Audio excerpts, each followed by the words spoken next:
Hello and welcome to A Quest for Metal. Today we are doing the top 10 metal albums from February. Now I did top 10 January and there was a lot of good ones, quite a few good ones, but February? February? In February there was even more. It doubled the amount of albums which were absolutely amazing, so I'm only doing 10. There's going to be hundreds missed off. Hundreds missed off and I'm not going to name them all. I'm going to do 2 honourable mentions which I really wanted to put onto the list, but they didn't quite make it for one reason or the other, which you'll find out right now. So the first honourable mention is an EP, which is why I didn't make it onto the list, because I'm not going to include EPs on my albums of February list, because it feels like cheating. And that EP is by Ishan, or Ishan, from Emperor. He's had a solo career for a while now, and all his albums have been pretty fantastic. But this EP, I don't know, I loved it. I also love the cover of Wrathchild on this EP. It's usually when people cover Maiden, it doesn't really go that well. Maiden's kind of in a caliber of their own, but they did it justice. He did it justice. And this album is like jazzy, bluesy, experimental black metal, and it's just so refreshing in a genre where it's generally the same, and you'll see in a second there's one which I love because it is the same, but I digress. This EP is fantastic. Definitely check it out. The final honourable mention is going to go to an album which might have made the top of my list. It might have made the top of my list, or at least top 2, top 3, because I loved this album. As soon as I heard it, I loved it.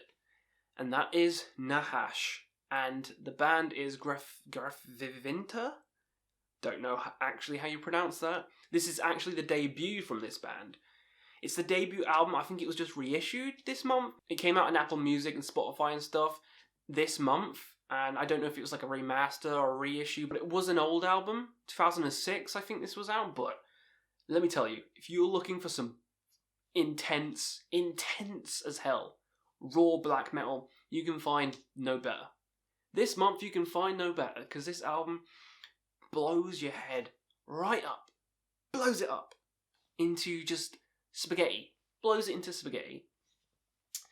The vocals on this is something I've never heard before. The kind of raspy vocals. It's so unique. This album is a unique, amazing black metal album, and it's just one of my favourites of this month. So even though it's not on the list, check this one out. Alright, now we get to the actual list, and we're starting off number 10, of course, and we have this album. This is Xenobiotic Mandrake. Now, you can tell from the album cover that I was going to check this album out. It has the same art style as like Mirror Reaper, same art style as that, or Memoir. So I'm going to check it out, because I'm a sucker for this style. And it did not disappoint, but this isn't black metal like those other two. This isn't doomy black metal. This is deathcore. And that is a strange album cover for deathcore, but the album itself and the content inside, it matches it. It is fantastic, and I was never a big fan of deathcore. Deathcore is for like the scene kids and all that shit. But no, there's actually loads of good bands in deathcore, and another one might make it on later on, surprisingly high. So we'll see what that one is. It's not Suicide Silence. But this album surprised me. Really loved it. Loved pretty much all the songs. The only complaint I have is maybe it's a bit too long. Sometimes deathcore albums, I like it a bit tighter, a bit shorter. But if you like cut one track off, perfect album. Perfect album. Love it to bits. And it, has to be on my list. Number 10. Number 9, we have some stoner rock. Stoner doom, bluesy rock, whatever you want to call it. Ritual King with the self-titled album. Now this is their debut. This is the first album by this band. And I had to check it out because the cover looked exactly like the kind of music I love. Like Sleep, like Electric Wizard, all those kind of bands. I love them. I love doom in general, so got to check this out.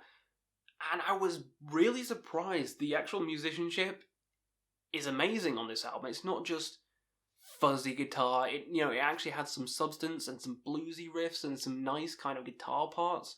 Really amazing debut. And if you've never checked these guys out, like I didn't until recently, then they're definitely on my radar now, and I'm looking forward to what they do next, because this is a bloody good start. Number 8, we have Intronaut.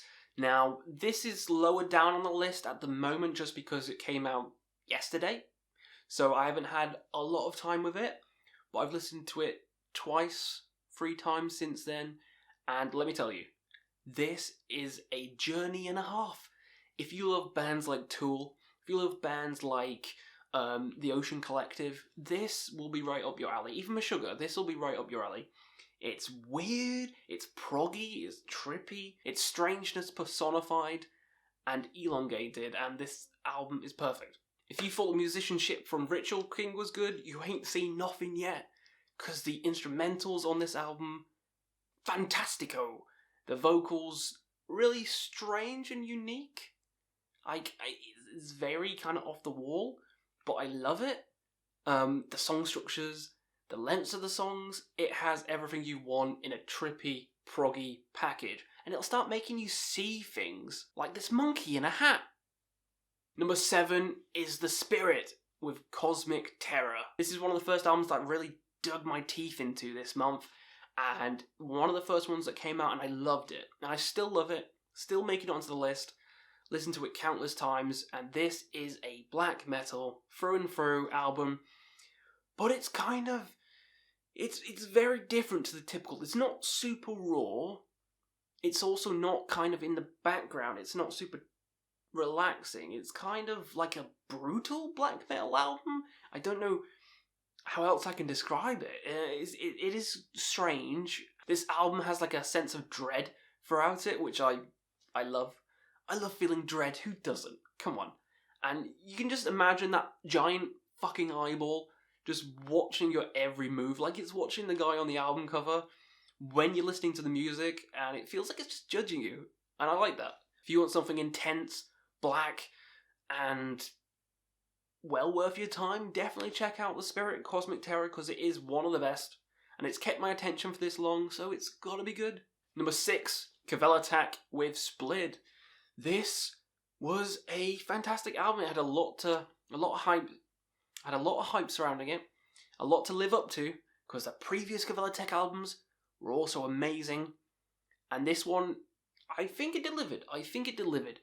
It hasn't grown on me as much as the other albums yet, but I think it will.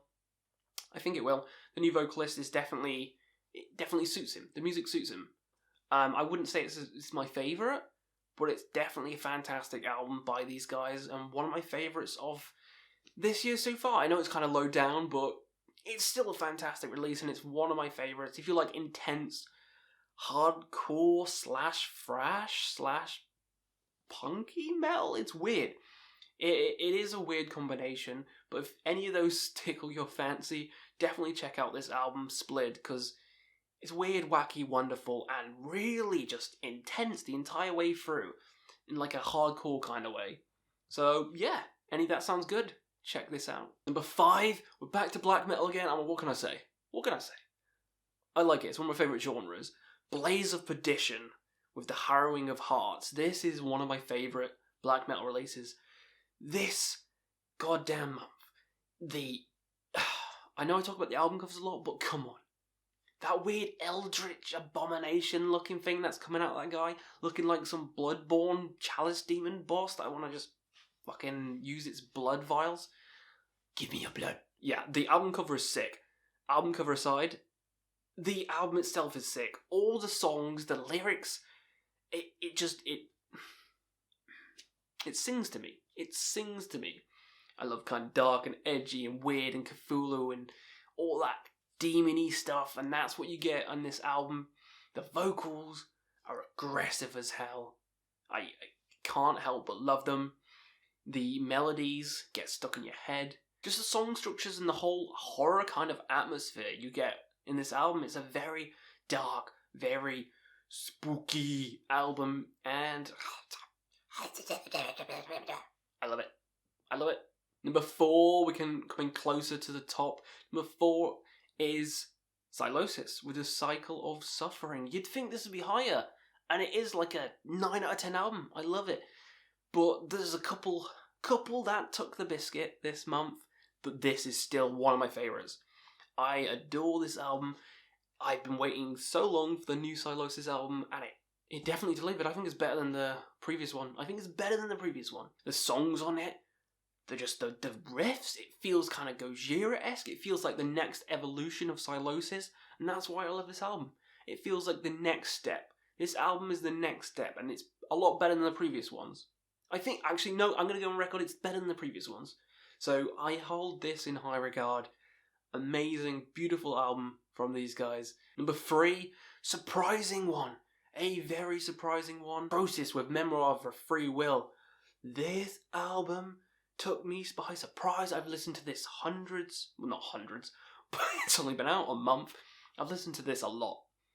This is deathcore, but it's also progressive. It's genty, proggy deathcore. When I heard it, it's the same kind of feeling I heard when I heard Infant or Anal Nafrak. It's just something completely new. I've never heard anything like this. It's deathcore like you've never heard before. There's fucking intense guitar solos. There's nice tranquil parts, like the guy in the cover, like the Buddhist looking thing that's going on.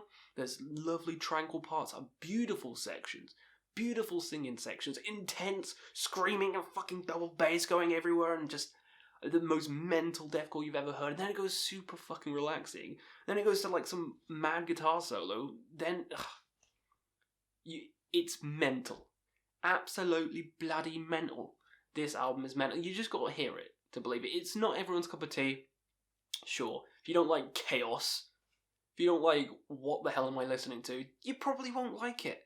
But because I love that kind of shit, generally, then this is high for me. I've been playing this on repeat a lot because there's so many things I'm missing. There's so many parts of the songs I'm missing. And on re-listens, I just pick them up and I'm like, oh, I didn't notice that in that song.